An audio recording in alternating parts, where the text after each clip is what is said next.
went out to bat, I was like, one day you feel like you can't get a run, and then you come out and then things happen. God is great. I bow my head in gratitude. I'm just really grateful I was able to get the job done for the team on the day that it mattered the most.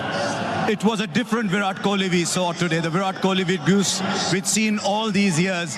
What prompted that change in you? Well, just the occasion. It was now or never kind of a situation. I knew this is my last T20 game playing for India. It's the last World Cup that I was going to play. So I wanted to make the most of it. And this was our aim. We wanted to win an ICC tournament. We wanted to lift the cup. And as I said, it was the occasion that helped me to put my head down and just respect the situation rather than trying to force things out there and just really play the game that my team wanted me to play. Have you just made an announcement, Virat, about T20 internationals? Yes, I have. This was an open secret. It was not something that I was not going to announce even if we had lost. This was going to be my last T20 World Cup playing for India. It's time for the next generation to take over. 2-year cycle. There's some amazing players playing in India, and they're going to take the team forward in the 2020 format and do wonders as we've seen them do in the IPL. And I have no doubts that they'll keep the flag waving high and, really take this team further from here now. In 2011, you said it's time to carry someone on the shoulders because he's carried India for so long.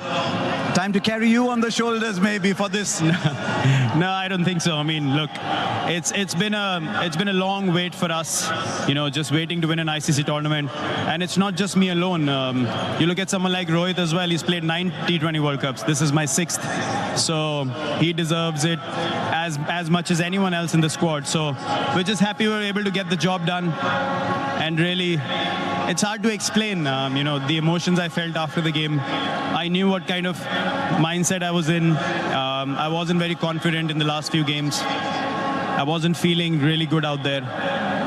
But when God has to bless you with something, He shows you in ways that you can't imagine. That's why I said I'm really grateful and humbled right now when I bow my head. Well done, Virat. The world sees you as a very tough human being. It's revealing to see this side to you today. It's been difficult, and hence the emotions of how the game went as well, where we came back from, the kind of character the guys showed. It's really difficult to hold things back. I think it's going to sink in a little later, and the emotions are going to come to the surface a little later more, but it's just an amazing day. I couldn't be more thankful. If it is indeed the last one, you go with your head held high as you always do. Well done, Virat Kohli. Thank you very much. Thank you.